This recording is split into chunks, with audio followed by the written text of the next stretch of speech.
guys, it's Nina and Pam of Bari-Bestiez. So today we want to talk about key tips for long-term success on your bariatric journey. And we're not talking about like that first 6 months or even a year. It's when you're out there with 2 and 3 and 4. We have some people that are what 10 years in our group. And you know, what does that look like? You know, number one, listen to your body. When your body tells you you're full, know those cues and stop. I had that as an NSV today, and it shocked me because for the first time in a long time, I took a bite and I knew I was full, and I pushed my plate away and I said, I'm full, I'm done. She made the announcement. And that was it. And it was done. And I'm like, NSV. Absolutely, because I think sometimes, even though we go through these processes and we have learned how to stop eating, occasionally we have those moments where we want the food because it tastes good, but not so much that we're hungry for it anymore. That hunger. But also, I know I've done this many times. You're not paying attention. We're chit-chatting. Yes. I'm scrolling, which is something you should be doing when you're eating. And I'll take that 1 or 2 mini bites. No, I get hiccups. I realize that was way too much. And then you almost feel really sick about it. I mean, I know I get the pressure, and especially I get the foamies. Yeah, and I get the hiccups. Like I started getting the hiccups earlier. We're actually having lunch or dinner at Panera today, and you know, after that last bite of soup, I was like, I can't have any more. And it's learning to listen to your body. But what helps you listen to your body a little better? Usually you screaming at me in the background, but no, I think some of knowing the physical cues. Yes, those cues. Also, eating really slowly helps your body have time to digest. So, you know, when they say chew, as Lucia likes to say, and to put that fork down in between your bites, it makes a difference because it gives you a chance to really bring it in. Yeah. So that's one of those things. But you know, we're talking longevity here. What's something else? Being consistent in your movement.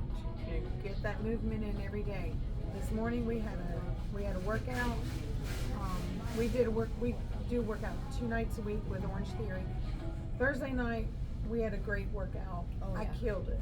I felt so good, so energized. It kicked my butt. And I felt like I dialed it in. I didn't really felt like I got much accomplished that day. Then this morning, we won't even talk about this morning. No, this morning I was running late. I was 10, 15 minutes late for the class.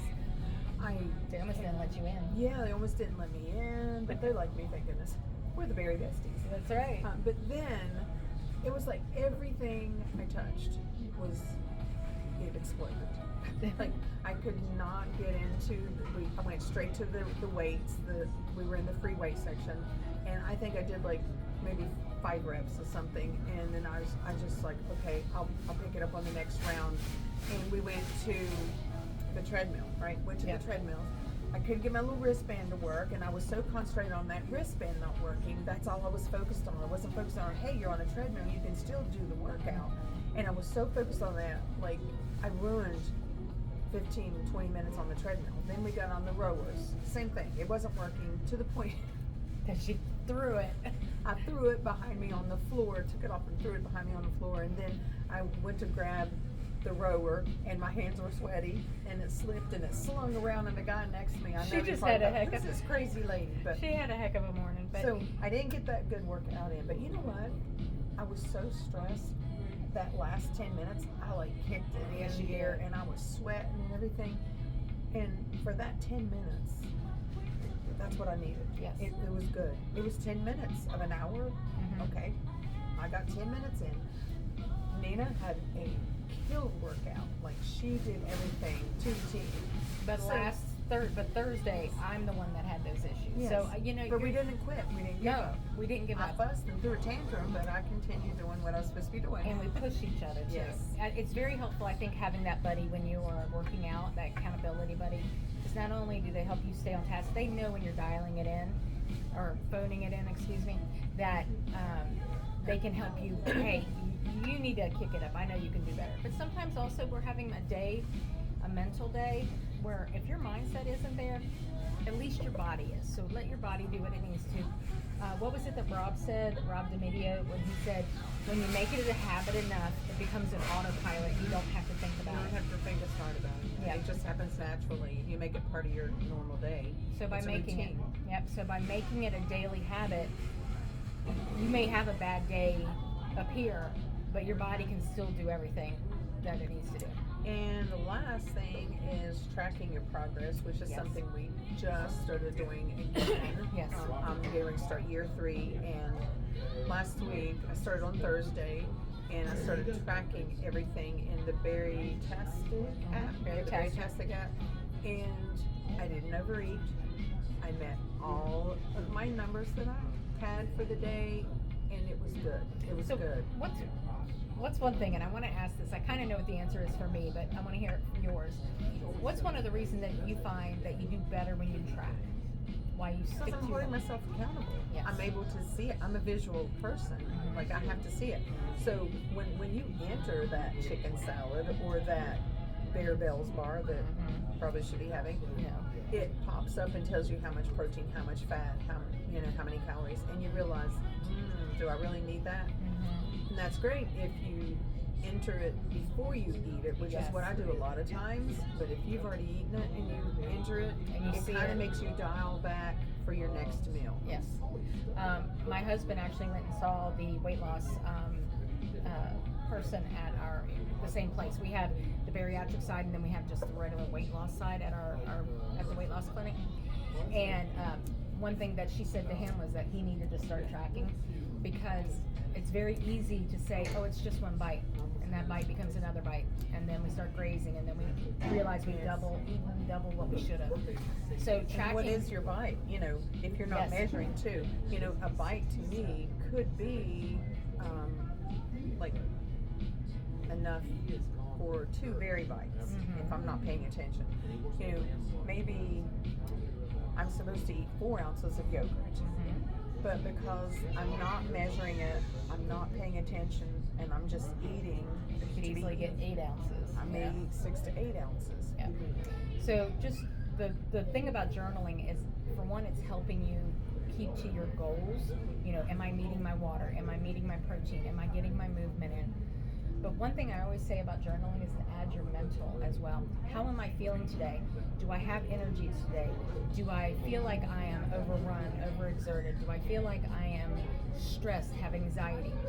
It's important to track those things, because it is also important when you go to visit with your health professional to say, listen, I might be meeting all these goals on my journal for my food and my water and everything, but I'm struggling over here, and that's your mental health.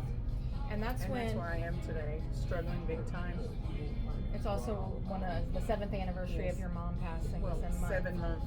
Today's the 7 months that my mom passed, and the first of every month hits me out of nowhere, and sometimes I forget. I forget the date. I don't forget her, but I forget the date. Like this morning in class, when the instructor said, yay, welcome to March 1st. And it dawned on me, is that what's going on with me today? And I think it was, because I just woke up in a foul mood and nothing worked out right. I had a couple of cries this morning.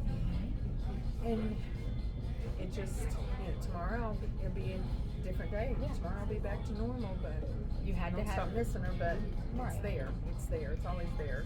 And so I think it's really important, as part of the journaling, you always include your mental health as well.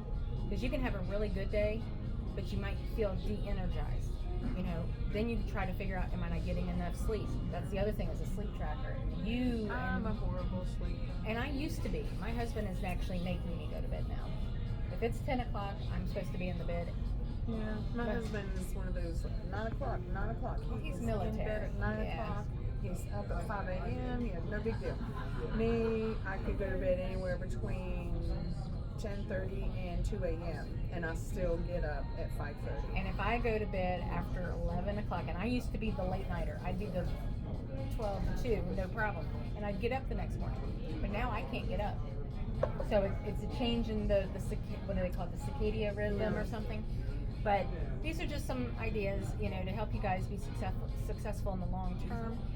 Things we've actually learned from on our journey as well. And if anyone has any ideas that will help Pam sleep or relax, trust me, I've done it all, but you may have something that We even got her off I of don't coffee know. at night. We tried tea instead. I mean, decaf tea. I do the tea, the green tea, the I started taking the calming, chamomile, the calming tea things that like has that. kind of a melatonin in it. Melatonin has the opposite effect on me. She It gets makes me crazy anxious. and wild. You know, makes me anxious. I don't like to do any type of sleep medication. I'm not into that. Yeah. But anything natural, you know, maybe going for a walk before bed. Exert yourself a little bit. Maybe. But any ideas would be great. And if you have any ideas as well to help stay focused for the long term, especially those of you that are 3 years plus or 2 years plus, please drop it below in the comments. We'd love to hear what you have to say. Talk to you guys later. Bye.